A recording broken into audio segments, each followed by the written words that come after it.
जटाटवीगलज्जलप्रवाहपावितस्थले गलेवलम्ब्य लम्बितां भुजङ्गतुङ्गमालिकाम् डमड्डमड्डमन्निनादवर्डमर्वयं चकार चण्डताण्डवं तनोतु नः शिवः शिवम् जटाकटाह सम्भ्रमभ्रमन्निलिम्पनिर्झरी विलोलवीचिवल्लली विराजमानमूर्धनि धगद्धगद्धगज्ज्वलल्ललाटपट्टपावके किशोरचन्द्रशेखरेरप्रतिक्षणं मम धराधरेन्द्रनन्दिनी विलासबन्धुबन्धुरस्फुरद्दिगन्तसन्तति प्रमोदमानमानसे कृपाकटाक्षधोरणी निरुद्धदुर्धरापदि क्वचिद्दिगम्बरे मनो विनोदमेतु वस्तुनि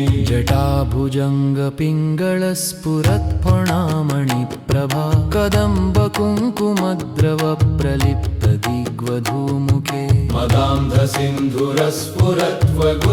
मदान्धसिन्धुरस्फुरत्वगुत्तरीयमेदुरे मनो विनोदमद्भुतं बिभर्तु भूतभर्तरि सहस्रलोचनप्रभृत्य शेषलेखशेखर प्रसूनधूलिधोरणी विधूसराङ्घ्रिपीठभू भुजङ्गराजमालया निबद्धजाटजूटक श्रियै चिराय जायतां चकोरबन्धुशेखर ललाटचत्वरज्जलद्धनञ्जयस्फुलिङ्गभा निपीतपञ्चसायकं नमन्निलिम्पनायकम् सुधामयूखलेखया विराजमानशेखरं महाकपालिसम्पदे शिरोजटालमस्तु न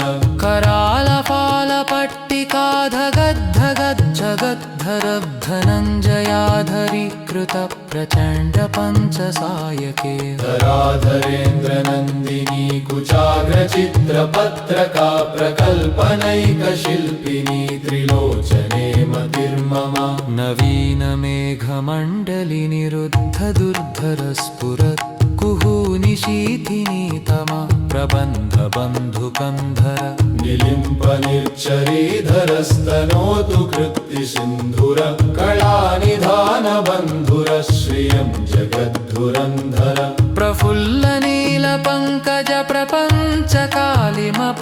प्रफुल्लनीलपङ्कजप्रपञ्चकालिमप्रभाविलम्बिकं ढकन्दलीरुचिप्रबद्धकन्धरम् स्मरच्छिदं पुरच्छिदं भवच्छिदं मखच्छिदं गजच्छिदां धकच्छिदं तमन्त्रकच्छिदं भजे अगर्व सर्वमङ्गलाकलाकदम्बमञ्जरी रसप्रवाहमाधुरी विजृम्भणा मधुव्रतम् स्मरान्तकं पुरान्तकं भवान्तकं मकान्तकं गजान्तकान्धकान्तकं तमन्तकान्तकं भजे जयत्वदभ्रविभ्रमभ्रमद्भुजङ्गमश्वस द्विनिर्गमत्रमस्फुरत्करालपालहव्यवा धिमिद्धिमिद्धिमिध्वनन् मृदङ्गतुङ्गमङ्गलाध्वनिक्रमप्रवर्तित प्रचण्डताण्डवः शिव